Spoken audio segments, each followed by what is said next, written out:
eu quero homenagear aqueles que estão aqui, já que são duas escolas, uma de Direito, outra de Economia na figura de Afonso Arinos. Em uma instituição como a FGV, você lida com 200, 300 colegas, mas tem alguns colegas que marcam pela sua correteza, pela sua discrição, pela sua competência, pela sua presença, pela sua solidariedade. E Afonso Arinos representa isso tudo, e por isso eu agradeço a eles. E também, os senhores, eu não sou,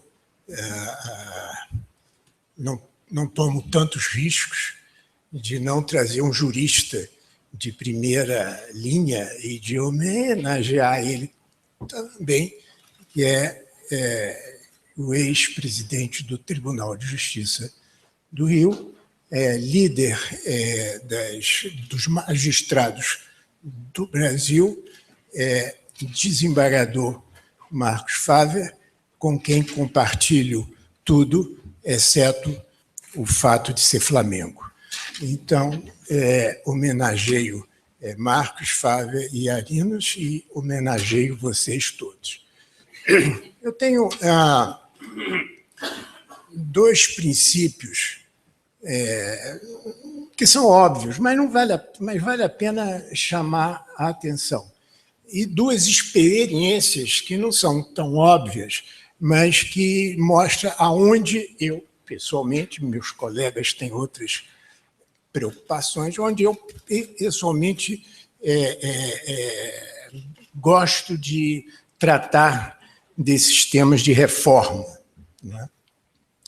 Então, as duas observações mais gerais são o seguinte: o que distingue uma geração de outra não são os novos problemas, mas são as novas soluções aos mesmos problemas.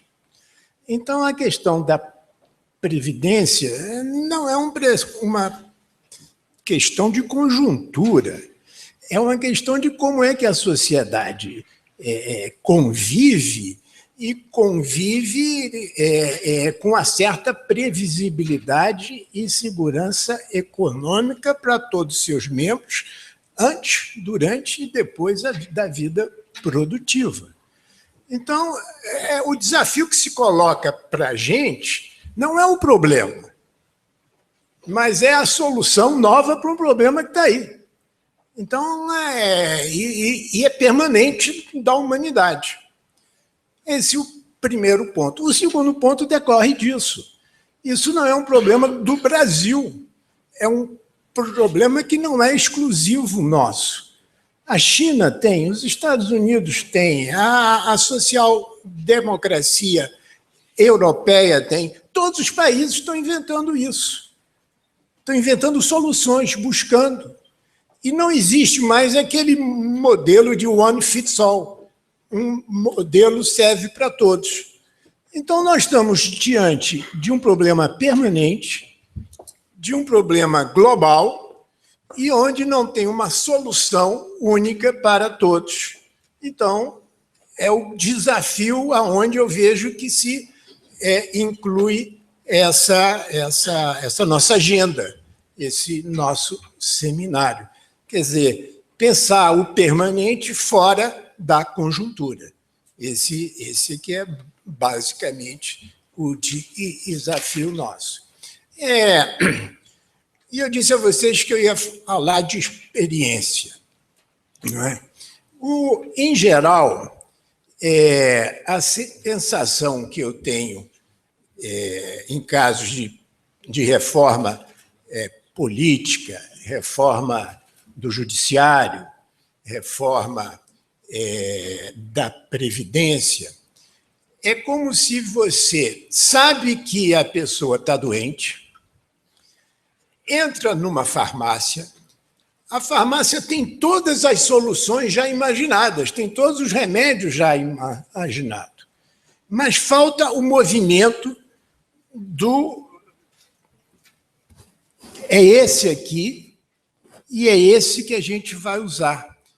Ou seja, falta o processo, eu tenho que ter um processo decisório tão importante quanto as soluções de decisão. Não sei se vocês estão me entendendo. O processo legislativo é tão importante quanto a decisão que vai ser tomada. E a maioria dos estudos focam na decisão. Tal tipo de reforma, tal tipo A, B, em geral, se radicaliza, ou essa ou aquela, etc. Tal. Isso tem que ser feito. Mas como imaginar um processo decisório capaz de ir acumulando convergências e que possibilite escolher o remédio possível, que compatibilize Estado, Caixa, com os benefícios, que compatibilize os diversos grupos sociais, que compatibilize a geração atual com a geração futura e os interesses políticos congressuais e do executivo. Ou seja, tem um quebra-cabeça muito grande antes de a gente desenhar o picture que vai ser. E, em geral, as pessoas, na minha área de direito, não dá muito importante ao quebra-cabeça do processo legislativo, que é extremamente complexo. As escolas de direito têm direito previdenciário, direito constitucional, direito, mas não tem especializações. A nossa escola aqui tem 2 experiências de êxito de como processar reformas dentro do possível. A primeira, Marcos participou, é o Conselho Nacional de Justiça, a reforma do Judiciário, feito em 2004, onde teve que ter uma engenharia política, tanto no Executivo quanto no Legislativo, extremamente criadora. Teve sorte, porque Jobim era ministro da Justiça e do PMDB, era presidente do Supremo e do PMDB. Márcio Tomás Bastos, do PT, ministro da Justiça. E Zé Jorge Vasconcelos, foi a sorte máxima, porque era um engenheiro, não entendia nada de justiça, e ele usava isso como um capital, um asset dele, dizia, eu não entendo nada, eu não entendo nada, fazendo tudo. Eu não entendo. E aí juntou-se isso, e então aí teve toda uma estratégia, se conseguiu o apoio do Fernando Henrique, do Lula, do Sarney, etc. Então, teve toda uma estratégia congressual e política que se refletia no texto da lei. Então, ou seja, essa tecnologia de como processar reformas é importante. E a FGV teve uma participação ativa. Carlos entendeu na mesma hora a importância desse processo e tivemos... Hein? Você também é engenheiro. Ele também é engenheiro. Agora entendi. A segunda experiência nossa foi no Marco Civil da Internet, e que é um dos assuntos do mundo, que é como você dá uma estrutura legal, uma reforma na comunicação digital, e que é um dos big issues do mundo hoje. Eu tive a honra de participar de um seminário com o Tim Berners-Lee, que foi o criador do www, da internet, e que hoje em dia é talvez a pessoa mais respeitada como cientista na Inglaterra e no mundo.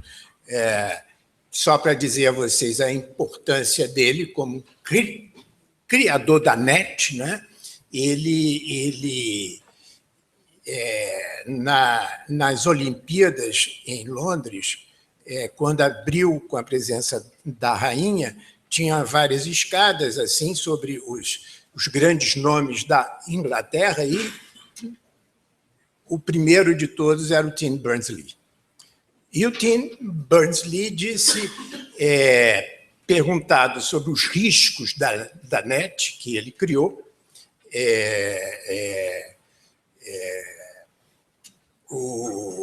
ele disse, olha, tem um grande risco do que eu criei, é que seja apropriado, seja por uma empresa, seja por um país, porque a NET eu criei para a liberdade. Evidentemente, ele estava falando, ele é inglês